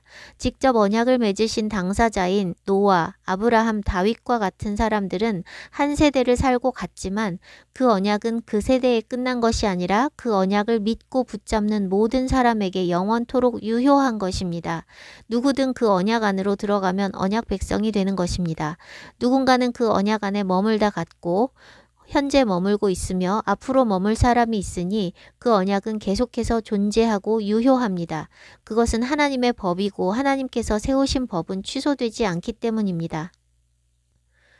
언약 밖에 있는 사람들은 최후의 심판 때에 영원한 형벌을 선고받게 되는데 그 형벌은 뜬금없이 근거 없이 나오는 것이 아니라 하나님께서 이미 선포하신 법, 하나님의 언약의 말씀에 기록된 대로 판결되는 것입니다. 사람을 멸망하게 하는 것은 하나님이 아니라 그 사람의 죄악입니다. 법이 이미 선포되었는데 법을 따르지 않고 불법을 행하면 법에 의해 심판받는 것이 정의입니다. 하나님의 말씀이 이미 명백하게 온 땅에 선포되었는데 귀담아 듣지 않고 불순종하다가 심판받게 되는 것은 하나님이 너무하시는 것이 아니고 각 사람이 어리석고 악하기 때문입니다. 그래서 1000명 중에 999명이 불법을 하고 멸망하게 된다 해도 혹은 1000명이 다 멸망하게 된다 해도 하나님은 선하십니다. 수많은 목회자들과 믿음 좋아 보이는 사람들이 다 똑같은 길에 서 있으니 거기가 안전할 거라 생각하는 사람들이 많이 있는데 많은 사람이 그 길에 서 있다고 해서 불법이 합법이 되지 않고 멸망의 길이 생명의 길이 되지 않습니다. 하나님은 물론 긍휼과 자비가 풍성하신 분이지만 또한 정의의 하나님이시기 때문에 멸망받을 자를 근거도 없이 구원하실 수 없습니다. 영원한 생명도 영원한 사망도 다 하나님의 말씀에 근거하여 각 사람의 행위에 따라 받게 되는 것이 하나님의 정의입니다. 수십억의 인구가 다 멸망한다 해도 하나님의 언약은 변경되거나 파기될 수 없으며 그런 하나님의 언약을 무시하는 것은 스스로를 멸망하게 하는 것입니다. 저는 수십억의 인구가 다 언약을 버린다 해도 만왕의 왕, 만주의 주이신 하나님이 내 하나님이 되시기 위해 나를 애굽에서 이끌어내셨다는 그 말씀을 믿음으로 취하며 하나님을 내 하나님으로 섬기는 영광과 특권을 끝까지 붙잡기 원합니다. 율법을 지키는 것, 언약 안에 거하는 것이 힘들다고 여기고 하나님께서 왜 이런 무거운 짐을 우리에게 주셨을까 생각하는 것은 하나님이 얼마나 선하신지, 하나님께서 내 하나님이 되시면 어떤 일이 일어나는지 경험하지 못했기 때문입니다. 율법을 지키는 것은 물론 어렵고 힘든 정도가 아니라 육신으로 지키는 것 자체가 불가능합니다. 우리는 죄를 지어서 죄인이 되는 것이 아니라 죄인이기 때문에 죄를 지을 수밖에 없는 존재입니다. 마찬가지로 우리가 의인이 되어야 의를 행할 수 있는 것이지 의로운 일을 함으로써 의로워지는 것이 아닙니다. 우리의 타락한 육신은 길들여서 착해지거나 의로워질 수 있는 게 아니고 정죄받고 죽어야 하는 것이기 때문에 우리가 율법을 지킨다는 것은 육신을 입고 있는 한 언제까지고 수월하게 되지 않으며 영으로서 육을 죽여야 가능한 것입니다. 율법을 지킨다는 것, 언약 안에 머문다는 것은 육신이 좋아하는 죄와 피 흘리기까지 싸워서 이루어야 하는 것이니 고통 없이는 불가능합니다. 그럼에도 불구하고 그 고통을 감당하며 하나님의 법을 따라야 하는 이유는 창세기에 있습니다. 우리는 옛뱀 마귀에게 속아서 하나님을 버리고 스스로를 죄의 종으로 팔아넘김으로써 우리를 위해 예비된 하나님 나라를 빼앗기고 영벌에 처해졌습니다. 원래 우리를 위해 예비된 것은 이런 고통스러운 삶이 아닙니다. 아름답고 평안과 기쁨이 있는 에덴이 우리를 위한 장소였습니다. 그런데 하나님 말씀, 하나님의 법을 버리고 자신의 눈에 좋은 대로 행하여 자신이 하나님 되겠다고 선악과를 먹었기 때문에 우리는 마귀를 위해 예비된 영벌에 처해지게 되었습니다. 우리 스스로 선택한 길의 결과입니다. 종된 우리가 스스로 자유케 될 수 없으니 하나님께서 아들 예슈아를 죽이심으로써 죗값을 치르셨습니다. 그로써 다시 에덴으로 향하는 생명의 길을 열어놓으셨지만 그 길을 선택하느냐 멸망의 자리에 있느냐는 각자의 몫입니다. 하나님은 강요하시지 않으며 각자의 선택을 존중하십니다. 하나님은 우리가 하나님을 버리고 배신할 자유도 허용하셨고 뱀이 우리를 속여서 멸망의 길에 들어서게 한 거짓과 미혹도 허용하셨습니다.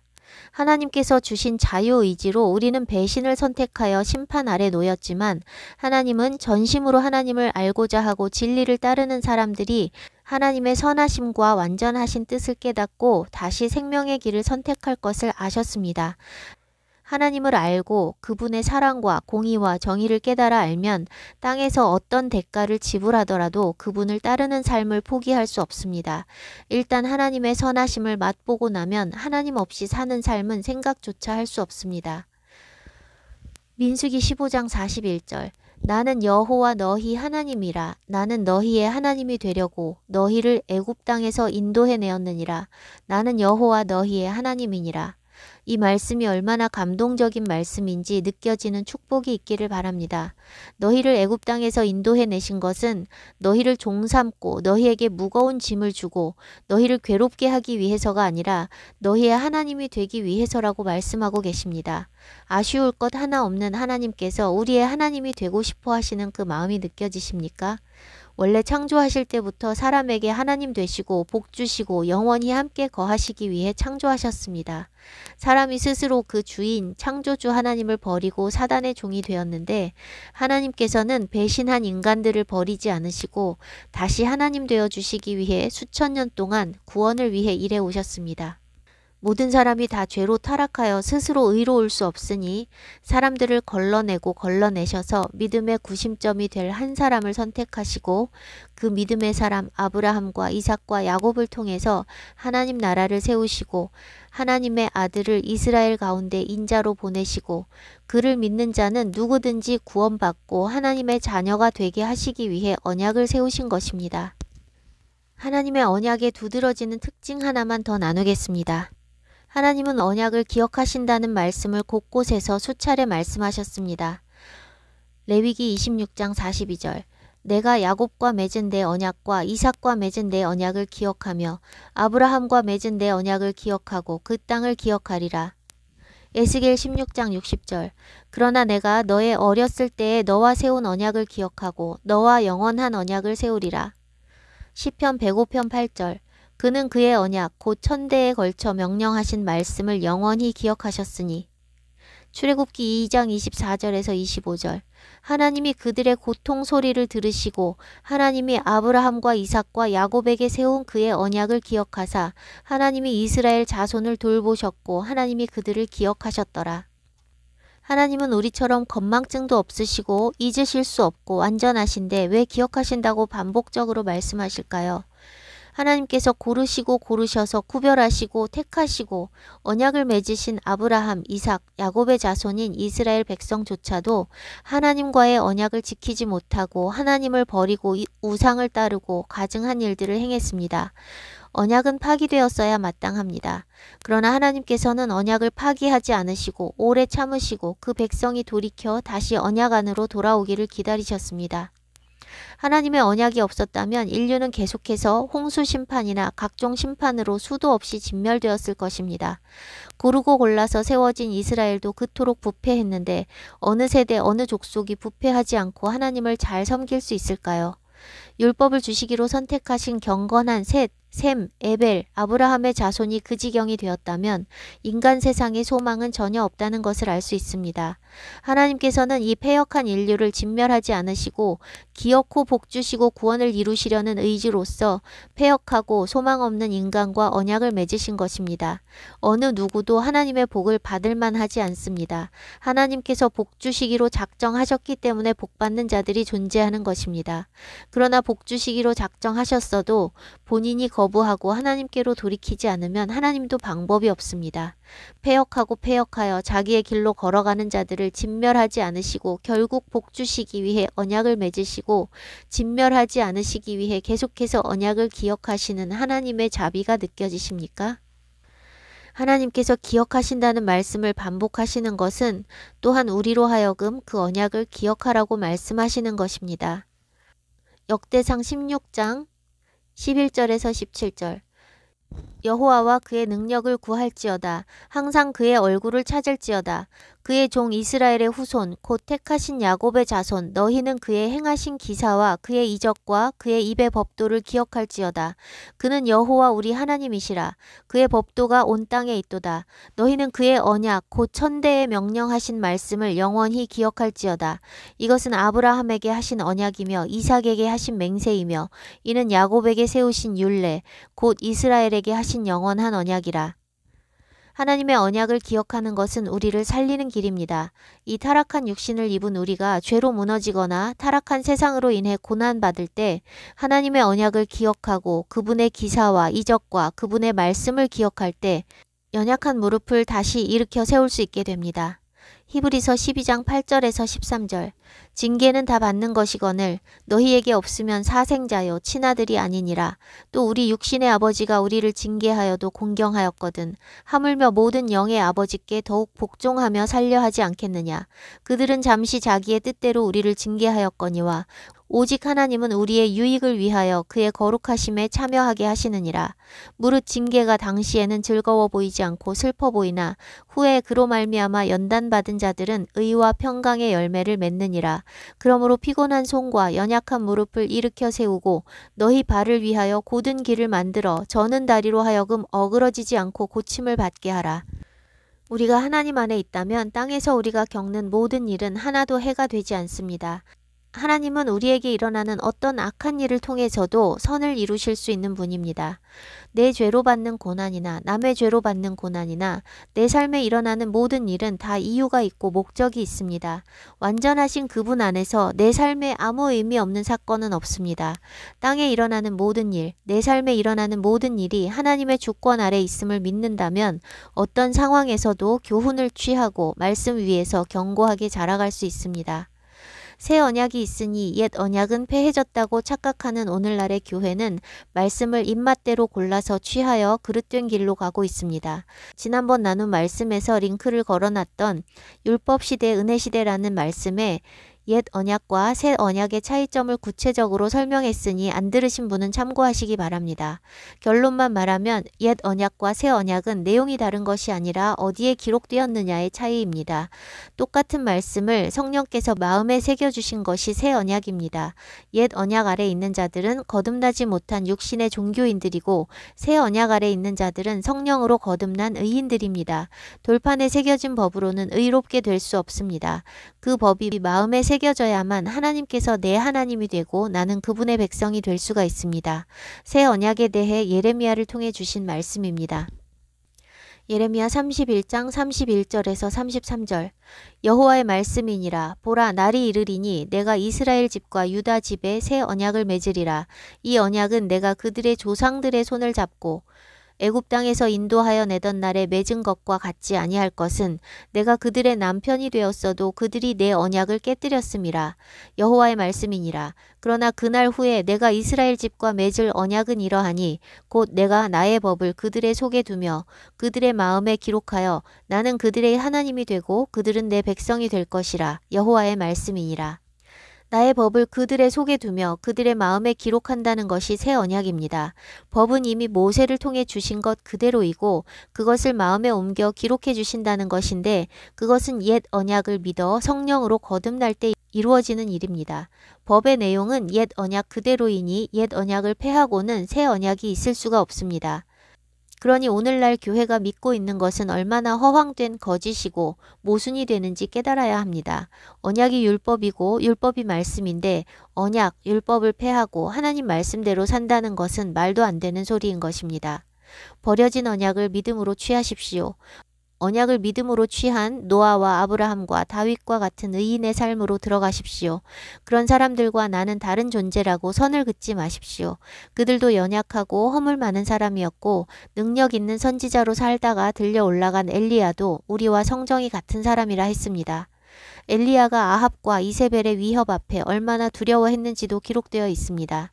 믿음의 사람은 날 때부터 다르거나 걱정, 염려, 불안, 두려움이 없는 사람이 아닙니다. 그것들을 극복하고 이겨내는 것일 뿐입니다. 보이는 것으로 행하지 않고 보이지 않는 것, 말씀을 믿음으로 행하는 것이 믿음의 삶입니다. 그것이 언약을 붙잡는 삶입니다.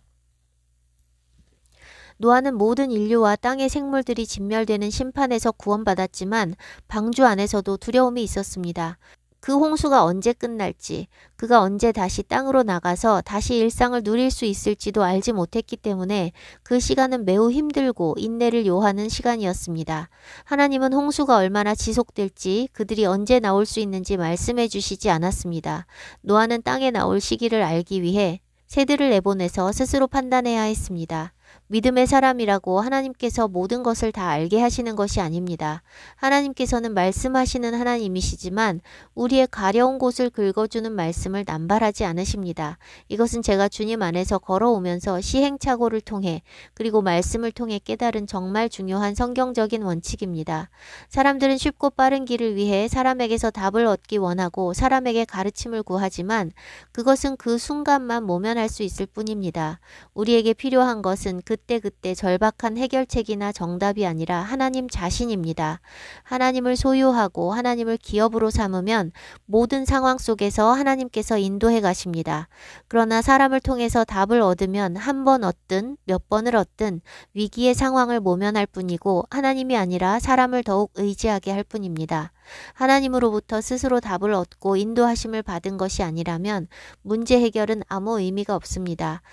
하나님께서 사랑하시고 돌이킬 기회가 남아 있다면 하나님께서는 우리의 포커스가 문제 해결에서 하나님 자신에게로 돌아갈 때까지 계속해서 절박한 문제, 고난을 보내실 것이기 때문입니다. 제가 하나님의 음성을 듣기 시작한 지 20여 년이 됐습니다. 하나님께서 저에게 구체적인 명령을 하실 때도 많았지만 대부분 하나님께서 말씀하시는 것은 기록된 하나님의 말씀을 깨닫게 하시는 지혜와 명철의 말씀이고 그 이외에도 대부분이 지혜와 지식의 말씀들입니다. 그러나 정작 제가 절박하게 원하는 구체적인 답과 해결책에 대해서는 침묵하셨습니다. 제가 원하는 것은 저의 육신의 필요이고 하나님께서 제게 주시고자 하는 것은 근본적이고 본질적이고 궁극적인 영적인 것이기 때문입니다. 제가 원하는 것을 얻기 위해 씨름하는 동안 하나님은 하나님에 대한 저의 신뢰와 믿음을 견고하게 하시고 말씀을 믿고 인내하는 성품을 단련하셨습니다. 제가 하나님의 말씀에 순종하는 여정 속에서 저의 가정이 깨져 별거가 시작되었을 때 저의 모든 생각의 초점은 이 가정이 어떻게 될 것인가, 언제 회복될 것인가, 그것을 위해 나는 무엇을 해야 하는가 등에 맞춰져 있었습니다. 회복시키실 것에 대한 말씀을 주셨는데 성질 급하고 인내심 없는 저는 빨리 문제가 봉합되고 해결되기를 바랄 뿐이니 모든 생각이 거기에 집중되어 있었습니다. 그런데 하나님께서는 그 부분에 대해서는 일관적으로 침묵하셨습니다. 제가 많이 힘들어할 때 한 번씩 붙잡아야 할 말씀을 주실 뿐 도대체 언제까지 이 시간이 연장되는 것인지에 대해서는 알 수 없는 채 하루하루 주님을 바라보며 살게 하셨습니다.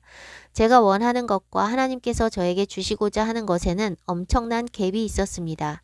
아니, 갭이 아니라 차원이 다른 것입니다. 육의 것과 영의 것은 좁혀질 수 있는 갭이 아니라 넘나들 수 없는 다른 차원, 다른 영역의 것인데 제가 원하는 것은 육신의 가정이 회복되는 것이었고 하나님께서 저에게 주시고자 하는 것은 하나님 자신이었습니다. 제가 원하는 것을 얻기 위해 씨름하는 그 모든 과정 속에서 제가 원하는 것들을 다 내려놓고 오직 하나님 그분만을 바라고 원하는 변화가 긴 세월을 통해 이루어졌습니다. 제가 원하는 문제의 해결은 전능하신 하나님께는 1초도 걸리지 않을 일이지만 그렇게 하지 않으시는 이유는 문제의 해결이 중요한 게 아니라 하나님 자신을 선물로 기업으로 받는 것이 저에게 궁극적으로 필요하고 제 영이 원하는 것이기 때문입니다. 육에 속해 있으면 육의 문제가 해결되기를 바라는 마음 때문에 영의 필요, 영의 갈망을 느끼지 못합니다. 그래서 거듭나지 못한 수많은 사람들은 문제 해결을 위해서만 하나님을 찾습니다. 그리고 문제가 해결되면 속히 하나님을 떠납니다. 그래서 하나님은 우리에게 절박한 문제를 해결해 주지 않으시고 하나님 자신을 기업으로 삼고자 하는 마음이 생길 때까지 우리를 연단하십니다. 문제를 인본으로 신속히 해결하는 사람들은 하나님 자신을 기업으로 얻을 기회를 스스로 차단하는 것이며 하나님께 항복할 때까지 계속해서 동일한 목적의 시험과 고난을 더 큰 것으로 받게 됩니다. 힘들어도 인본으로 문제를 해결하지 않고 연단을 받아들이며 인내하면 결국 항복하여 하나님을 소유하게 됩니다. 내가 붙잡고 있던 문제는 더 이상 아무것도 아니게 되며 주님만 계시면 족하게 됩니다. 문제를 빨리 해결하기 위해 인본으로 모든 수단을 다 쓰며 자기가 쓰는 방법이 통하게 해달라고 기도하지 마십시오. 문제가 빨리 해결되기를 원하는 것은 육신의 당연한 욕구지만 빨리 해결되는 것이 복이 아니라 오히려 더 돌아가는 것이고 결국 하나님을 만날 기회를 영영 상실할 수도 있다는 것을 알아야 합니다. 제가 돈을 벌지 않고 주님의 공급하심만 의지해서 산 지 17년이 됐습니다. 기도 없이 며칠을 먹고 살 수 있는 잔고가 있는 경우는 거의 없다시피 했고 매일 하늘을 봐야만 했습니다. 믿음으로 산다고 해서 걱정이나 염려가 없는 것이 아닙니다. 기적으로 오늘 먹을 빵을 주셨어도 내일의 빵은 어떻게 먹을 수 있을까 걱정하는 게 타락한 육신입니다. 다만 그 염려에 매몰되지 않고 또 언약을 붙잡고 일어서는 것일 뿐입니다. 말씀을 붙잡고 일어서지 않으면 재정이 공급돼도 힘이 생기지 않습니다. 믿음의 씨름은 계속되기 때문입니다. 그러나 대부분의 경우는 말씀을 붙잡고 일어서기 전에는 하나님께서 문제를 해결해 주시지 않습니다. 말씀에 의지해서 염려와 걱정과 두려움과 불안을 극복했을 때 하나님께서 문제를 해결해 주십니다. 그래서 그런 피곤한 삶에서 도망쳐 육신의 삶으로 돌아가는 사람들을 많이 보았습니다. 하나님께서 저를 17년간 먹여 살리셨으니 주님만 의지하고 사는 이 삶이 수월할 거라 여기며 부러워하는 사람들도 있습니다. 그런데 17년 동안 하나님을 의지하고 하나님께서 공급해 오셨다고 해서 자동으로 그것이 지속되거나 수월하지는 않습니다. 어제까지 믿음으로 살았어도 오늘 또 말씀 붙잡지 않으면 믿음의 삶은 끝나는 것이고 죽는 날까지 믿음의 씨름은 계속되는 것입니다. 한번 통과했다고 끝나지 않고 어느 정도 훈련됐다고 수월해지는 것이 아니라 씨름은 매일매일 계속되고 더 큰 믿음을 요하는 싸움이 기다리고 있습니다. 그래야 우리가 그리스도의 분량에까지 장성해 갈 수 있기 때문입니다. 하나님께서 광야에서 일주일치 한 달치 식량을 주시지 않고 매일 그날의 만나를 먹게 하신 이유가 바로 그것입니다.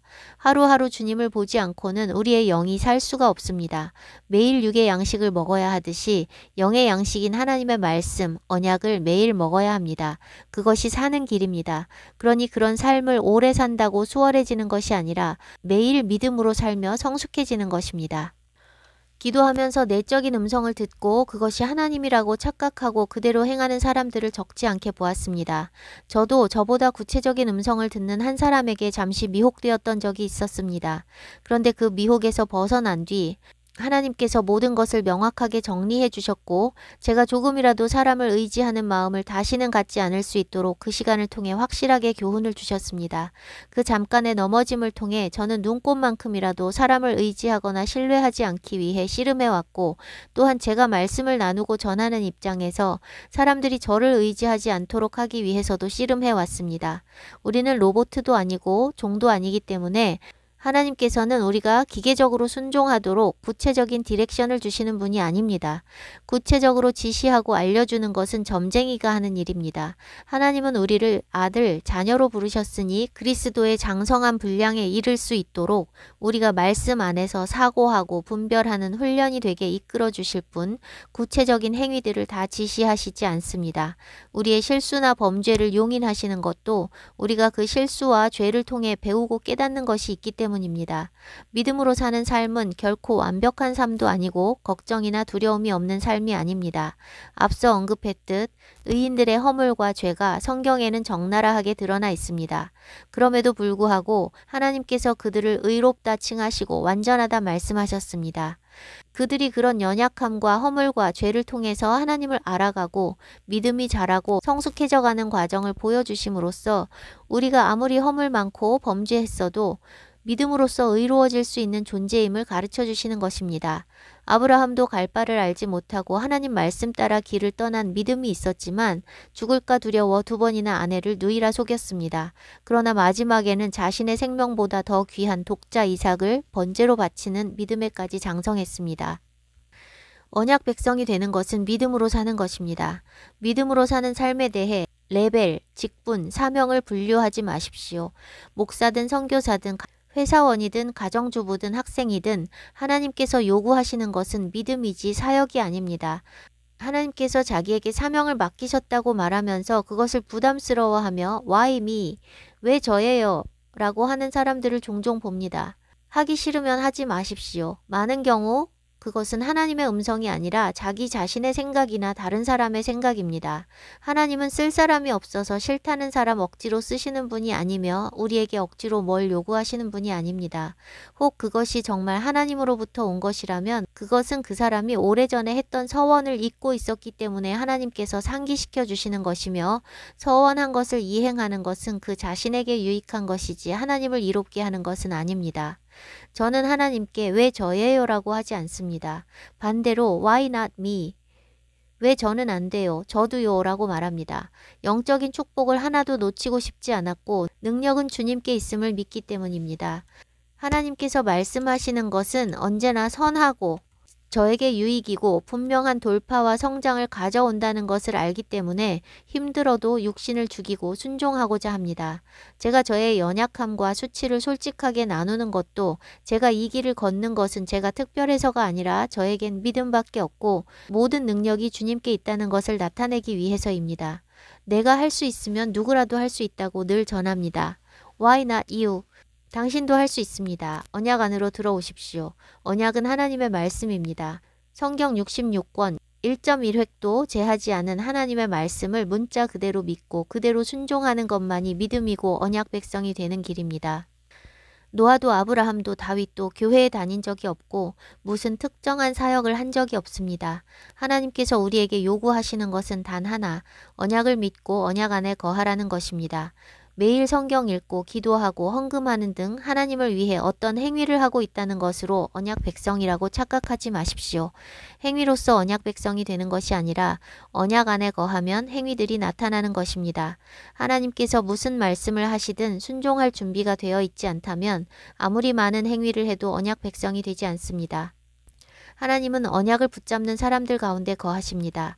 혈통이나 외적인 조건은 다 하나님께서 정하신 것이니 자랑할 것도 부끄러워할 것도 없습니다. 하나님께서 보시는 기준은 하나님께서 주신 외적인 조건이 아니라 우리 각 사람에게 속한 것, 즉 언약에 대한 각 사람의 믿음과 의지입니다. 이사야 56장 4절에서 7절 여호와께서 이와 같이 말씀하시기를 나의 안식일을 지키며 내가 기뻐하는 일을 선택하며 나의 언약을 굳게 잡는 고자들에게는 내가 내 집에서 내 성 안에서 아들이나 딸보다 나은 기념물과 이름을 그들에게 주며 영원한 이름을 주어 끊어지지 아니하게 할 것이며 또 여호와와 연합하여 그를 섬기며 여호와의 이름을 사랑하며 그의 종이 되며 안식일을 지켜 더럽히지 아니하며 나의 언약을 굳게 지키는 이방인마다 내가 곧 그들을 나의 성산으로 인도하여 기도하는 내 집에서 그들을 기쁘게 할 것이며 그들의 번제와 희생을 나의 제단에서 기꺼이 받게 되리니 이는 내 집은 만민이 기도하는 집이라 일컬음이 될 것임이라. 하나님의 총회에 들어갈 수 없다고 규정된 흠 있는 사람, 고자도 언약을 굳게 잡으면 아들, 딸보다 더 좋은 이름을 주고 끊어지지 않게 하신다고 약속하십니다. 이방인이라도 여호와의 이름을 사랑하고 안식일을 지키고 언약을 굳게 지키면 그들의 재물을 받으신다고 말씀하십니다. 백성, 자녀로 여기신다는 것입니다. 언약의 당사자가 되는 것은 하나님께 달린 것이 아니라 우리 각자에게 달린 것입니다. 제가 무지하고 둔하고 고집스럽고 지독히도 안 변하여 20년의 세월 동안 시행착오를 겪으면서 말씀이 깨달아진 것이 많습니다. 수많은 시행착오를 통해 깨달은 지혜는 저의 20여 년의 세월과 맞바꾼 보화입니다. 너무 귀한 보화를 거저 나누고 있지만 말씀에 반응하는 열매를 보지 못했었는데 요즘 그런 열매를 보게 하셔서 참 감사하고 보람이 느껴집니다. 값없이 선포된 하나님의 복음을 모든 사람이 듣지만 믿음이 말씀을 들음에서 난다는 말씀도 모든 사람에게 적용되는 것이 아닙니다. 들음이 믿음과 결부되어야 한다고 히브리서가 증거하고 있습니다. 말씀을 들어도 믿음으로 취하는 것은 각자의 몫이고 믿음으로 취하지 않으면 믿음이 생기지 않습니다. 언약의 말씀을 버리고 언약 백성이라 착각한 채 멸망의 길을 달려가지 말고 지금이라도 말씀 하나하나를 귀하게 여기고 그대로 믿고 순종하며 언약 안으로 들어가시기를 축복합니다.